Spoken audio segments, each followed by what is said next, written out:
As I said, there are 100 and something columns into things, thereabouts. A 262-page book selling for the incredibly low price of $16, tax included. They make wonderful Christmas gifts. Okay, well, let me ask before you are dismissed, any other questions about the stuff, what I do, what I did, where I am? I do other things besides try to hawk a book. As I mentioned earlier, I'm up at the Williamsburg Players right now at a Christmas Carol. I work as a historical interpreter. My principal character is Benjamin Franklin, whom I have portrayed here actually a couple of times. I've also been very active with a group called the Contraband Historical Society, which tried to preserve the memory and educate the public about a momentously important historical event that took place at Fort Monroe right at the beginning of the Civil War, the first action by the United States government to liberate any enslaved people from their masters, where General Benjamin Butler refused to return some enslaved runaways to their masters, claiming that they were contraband of war. Yep.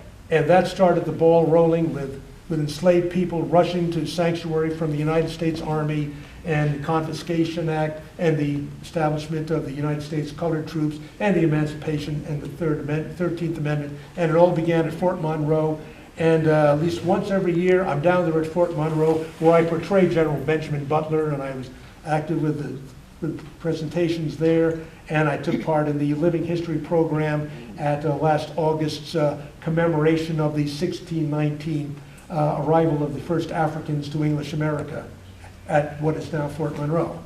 So I've been keeping busy with all of those things, and I'll have one more question.